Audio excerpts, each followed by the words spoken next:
Madame, Monsieur, bonjour et bienvenue dans le flash d'information. On démarre tout de suite en culture avec le Tiendan Festival du peuple Gomi. La 5e édition a permis aux acteurs africains du pagne traditionnel de partager leur expérience en matière de technique de tissage et de vente de leur production. La cérémonie officielle de ce festival s'est déroulée en présence des représentants de plusieurs membres de gouvernement, apportant donc leur soutien aux organisateurs de cet événement culturel et touristique. Nous en parlerons largement dans le journal à 13 h. Nous parlerons également des Saïs. Sous-groupe des Agni Morofé du village d'Andé, dans la région du Moronou. Ils s'inscrivent dans la promotion donc de la langue Agni et cette action est au centre de la valorisation de leur riche patrimoine culturel. À l'occasion donc de la 5e édition de Kooklo 2019, Kooklo qui signifie retour au village en Agni, un accent particulier a été mis sur la promotion donc de la langue Agni et une conférence a été dite exclusivement en Agni pour montrer l'importance des langues maternelles dans la consolidation de la cohésion sociale et de la paix, mais surtout dans l'éducation des jeunes générations. Nous parlerons à 13 h également santé, offrir son sang pour sauver des vies, objectif visé par la Fondation Développement Santé. Elle a pour ce faire procédé récemment au lancement officiel de Challenge Rhesus. C'est une caravane nationale de dons de sang. Il s'agit pour la Fondation de collecter 25 000 poches de sang d'ici à 2020. On en parle avec Christelle Bédédia et Godefroy Okambawa. Nous sommes à l'université Félix Houphouët-Boigny de Cocody.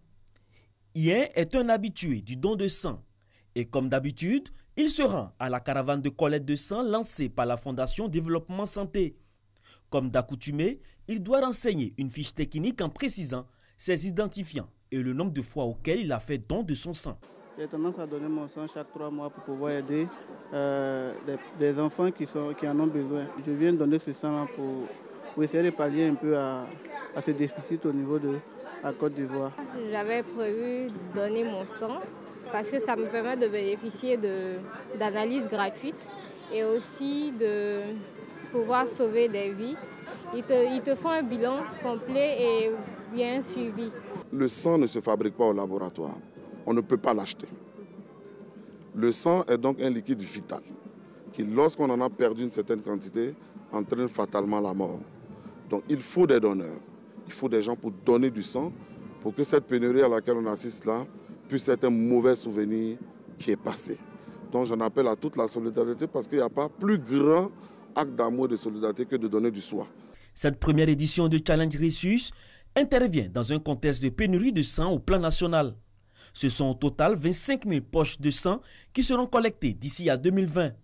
Cette initiative de la Fondation s'inscrit dans le programme social du gouvernement, programme qui vise à venir en aide aux personnes vulnérables. Comment faire pour avoir le moins de décès possible? Un malade qui peut être sauvé grâce à du sang, il faut pouvoir le trouver. Et donc nous avions déjà lancé un appel en juin lors de la célébration de la journée internationale du don de sang en faisant appel aux bonnes volontés pour nous soutenir. Selon le ministère de la Santé et de l'Hygiène publique, ce sont 160 000 poches de sang qui ont été prélevées depuis l'an dernier, contre un besoin de 230 000 au niveau national.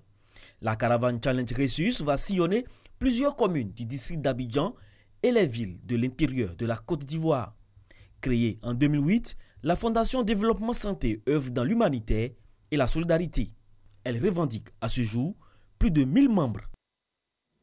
L'actualité hors de chez nous est marquée d'abord au Burkina par le bilan qui s'alourdit au lendemain de l'attaque de Koudougou. C'est au Burkina donc où on dénombre désormais 24 soldats tués, 5 portés disparus et 7 autres blessés. Il s'agit de l'attaque la plus meurtrière jamais perpétrée contre les forces armées burkinabé depuis donc le début des attaques terroristes en 2015.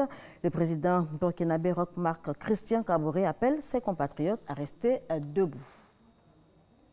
Au Soudan, la composition du Conseil souverain a été dévoilée hier, 20 août, chargé de diriger la transition jusqu'en 2022. Le Conseil est constitué de civils et de militaires, donc 6 civils dont 2 femmes et 5 militaires. Il sera présidé son conseil par le général Abdel Fattah al-Burhan qui remettra ensuite le pouvoir aux civils. 2 jours après la convocation de Souleymane Diallo par la police judiciaire, le débat sur la dépénalisation des délits de presse est relancé en Guinée. À la sortie de son audition, l'administrateur de la radio Lynx FM a été placé sous contrôle judiciaire. Il est poursuivi notamment pour diffusion de données de nature à troubler la sécurité publique par le biais d'un système informatique.